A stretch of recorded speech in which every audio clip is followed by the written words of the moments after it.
Et vous voyez que maintenant, j'ai l'expression générique de la solution de l'équation différentielle de départ. Je peux donc écrire en définitive que y de x est égal à n exponentielle px plus m exponentielle px, une primitive de x0 à x de exponentielle q-p fois t dt, plus exponentielle px fois une primitive, la primitive qui s'annule en x0 de la fonction g de t dt, où g est explicité au-dessus. Donc, par processus successif, en calculant bien entendu pas à pas les différentes expressions, vous voyez que j'ai résolu l'équation différentielle. Alors, c'est là où on passe maintenant dans un cadre d'explicitation des structures qui sont sous-jacentes. Vous voyez que vous avez deux constantes qui apparaissent, m et n. La partie qui est ici est la partie qui correspond à la solution de l'équation homogène, car si vous faites f égale 0, vous voyez que si vous reprenez l'expression de la fonction g qui est ici, si f égale 0, ceci va disparaître. Vous avez une disparition de cette expression, et par conséquent, vous avez la solution de ce que l'on appelle l'équation homogène. Donc, ceci correspond à la solution de l'équation homogène, c'est-à-dire avec f égale 0, et ceci correspond à la solution particulière de l'équation qui est donnée au départ. Donc, nous avons une structure d'espace affine avec une origine et les deux vecteurs qui engendrent l'espace vectoriel tangent au point considéré dans l'espace des solutions. Donc, deux constantes, équations différentielles du second ordre, dépendent de deux constantes, avec des fonctions qui sont des fonctions qui apparaissent comme des fonctions génératrices de l'espace des solutions, qui forment une base de ces espaces même, puisque c'est une famille libre, et une solution particulière. Donc voilà, à partir des calculs, comment le mathématicien les réinterprète en leur donnant une validité plus générale dans le cadre de cette structure d'espace vectoriel. Un autre commentaire que nous avons à faire concerne les deux premiers termes dans l'expression d'une solution de l'équation différentielle proposée, donc qui correspondent aux solutions de l'équation homogène. Alors vous voyez que l'intégrale qui est ici, je peux parfaitement la calculer. Je vais avoir deux cas de figure suivant que P et Q sont distincts ou P égale Q.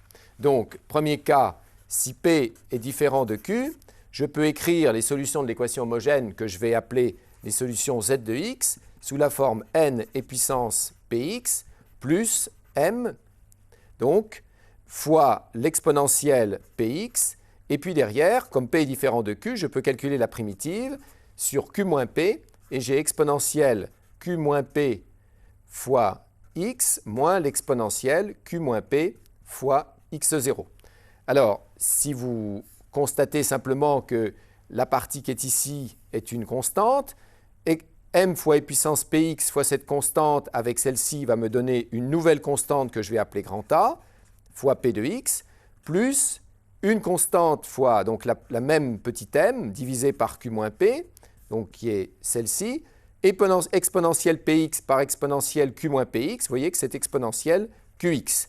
Donc vous avez comme base de vos solutions les deux exponentielles px et qx qui correspondent à ce que vous avez vu dans votre cours, c'est-à-dire la résolution de l'équation caractéristique. Vous avez certainement vu que l'on résout l'équation, donc petit a R2 plus BR plus C égale 0, mais les solutions de cette équation correspondent justement au couple d'entiers, au couple de nombres, réels ou complexes, P et Q, qui apparaissent comme la base des solutions de l'équation différentielle homogène. Si par hasard P est égal à Q, vous voyez que vous allez avoir une solution un peu différente. Si P est égal à Q, si je réécris l'équation, je vais avoir z de x égale n exponentielle px plus m exponentielle px, et derrière, j'ai l'intégrale de x0 à x de quelque chose qui devient maintenant exponentielle 0 fois t dt, c'est-à-dire une constante. Alors, la primitive qui est ici va me donner par conséquent m petit n exponentielle px plus petit m exponentielle px fois x moins x0. Alors de nouveau, la partie qui correspond à m exponentielle px avec le x0 va se regrouper avec celle-ci, et ça va me donner une constante exponentielle px plus mx exponentielle px. Les deux solutions de base vont par conséquent être d'une part exponentielle px, d'autre part x exponentielle px, dans le cas où par conséquent l'équation caractéristique a une solution double. Nous avons donc deux situations suivant que la racine est simple ou la racine est double. Et d'autre part, nous avons bien entendu quelque chose qui dépend du second membre et la limitation de la validité des solutions dépend évidemment des singularités du second membre. Vous voyez que pour l'équation homogène, les solutions sont définies de moins l'infini à plus l'infini. Ce sont des exponentielles. Elles sont donc C infini. Vous pouvez les dériver autant que vous voulez. Et ça donne donc la justification des calculs que vous pouvez voir dans votre cours, par exemple, par la recherche systématique d'exponentielles comme solution. On peut se demander d'où elles sortent. Eh bien, elles sortent en fait du calcul que j'ai fait devant vous par cet empilement de résolution d'équations simples, simplement par intégration. Et vous voyez que les exponentielles sortent directement, on les voit tout de suite, c'est naturel. Et à partir de là, vous avez comme conséquence que si votre fonction f est définie de moins l'infini à plus l'infini, eh bien toutes les solutions sont définies de moins l'infini à plus l'infini. Il n'y a pas de singularité qui s'introduisent à l'intérieur des solutions. Si vous aviez des coefficients variables, ce ne serait pas du tout la même chose. Vous auriez à ce moment-là des singularités qui pourraient provenir de l'annulation du coefficient de y seconde. Et c'est toute une théorie beaucoup plus difficile à faire dans le cas où les coefficients ne sont plus constants.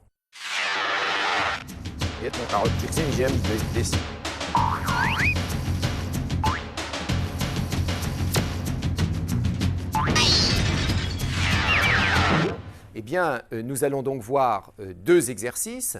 Un premier exercice avec un second membre qu'il va falloir décomposer pour simplifier les calculs, toujours l'idée d'aller le plus simplement possible. Et puis une deuxième équation où les solutions sont complexes.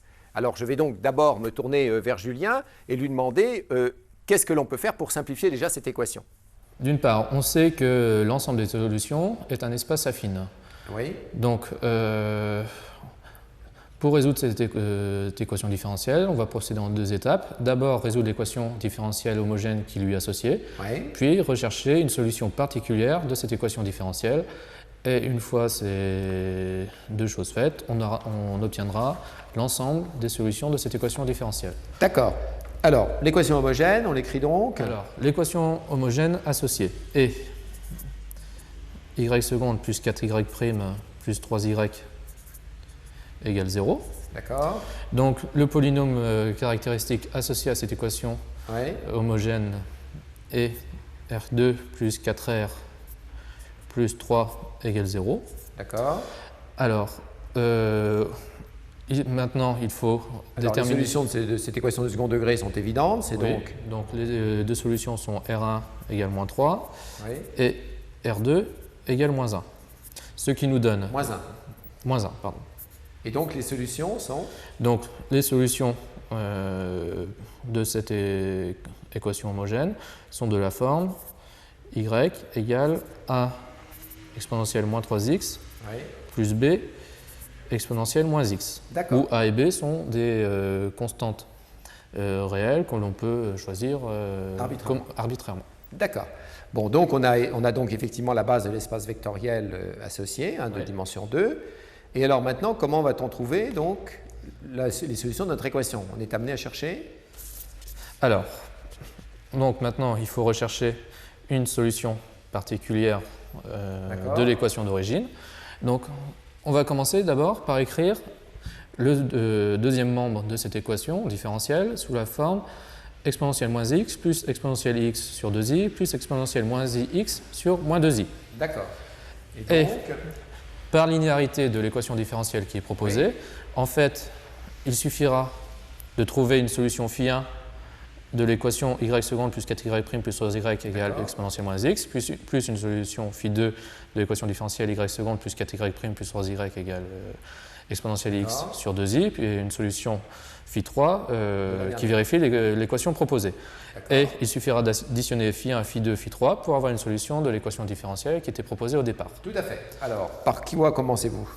Alors, on va commencer non pas par phi1, mais par phi2. Donc, l'idée, ça va être de chercher une solution phi2 sous la forme grand B exponentielle ix. D'accord. Donc on calcule les dérivés. Phi prime 2 de x égale i grand B exponentielle ix. Oui. Et phi seconde 2 de x égale moins b exponentielle ix. D'accord. Voilà. Ensuite, on forme la combinaison linéaire. On forme la combinaison linéaire et on arrive à phi prime 2 de x plus 4 phi prime 2 de x plus 3 phi 2 de x égale 2 plus 4i b exponentielle ix. D'accord. Alors, nous, ce qu'on veut, c'est que le membre de gauche soit égal à exponentielle x sur 2. Bon, donc ça donne quelles conditions sur b? Donc, on arrive à 2 plus 4i b exponentielle x égale e puissance x sur 2i. Donc, cela valable sur 2i, pardon. Oui. Donc, cela valable pour tout x réel. Donc, on arrive à l'équation, en fait, 2 plus 4i fois b égale 1 sur 2i. Bon, alors maintenant, si on voulait avoir les solutions pour phi 3, qu'est-ce qu'il suffit de faire? Alors, pour les solutions pour phi 3, en fait, il suffit de prendre le conjugué de phi 2. D'accord. Et alors, donc, phi 1 plus phi 2 va donner... Phi 2 plus phi 3 va donner quelle expression? Alors, donc, en déterminant la valeur de b, en fait, on trouve 1 sur 2i fois 2 plus 4i et le conjugué pour phi 3. Oui. Et en additionnant ces deux fonctions et en appliquant les formules de trigonométrie que l'on connaît, on arrive à la fonction qui est proposée ici, c'est-à-dire moins 1 cinquième de cosinus x plus 1 dixième de sinus x. Alors pourquoi vous aviez mis de côté phi 1? Alors, le problème avec phi 1, c'est que phi 1 doit être solution de l'équation différentielle, phi seconde 1 de x plus 4 phi prime 1 de x plus 3 phi 1 de x égale exponentielle de moins x. Or, exponentielle de moins x est une solution de l'équation homogène. Donc, en appliquant cette technique, on n'aurait abouti à rien. Alors, donc on est amené à chercher la solution sous une autre forme. Chercher une solution de phi 1 oui, sous la forme grand A x exponentielle moins x. D'accord. Donc on calcule les dérivés de phi 1. Donc ça nous donne a exponentielle moins x moins a x exponentielle moins x pour la première dérivée et la seconde dérivée nous donne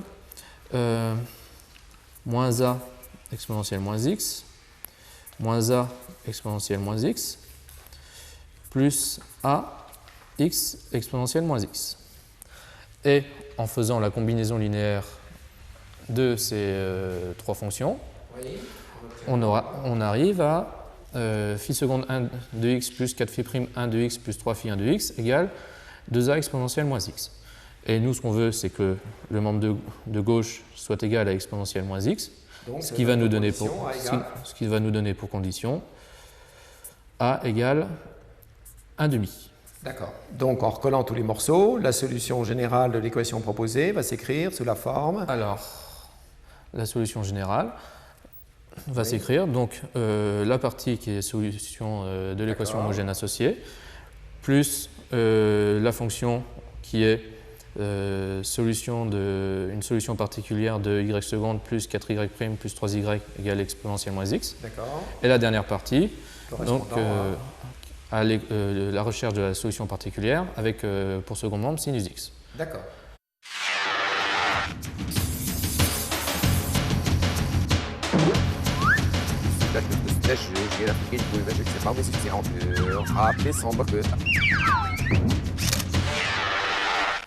La deuxième équation différentielle va faire apparaître des couples de solutions de l'équation caractéristique ou de notre couple de solutions P, Q qui sont complexes. Donc nous avons a priori des exponentielles complexes, mais nous, ce qui nous intéresse, ce sont des solutions réelles.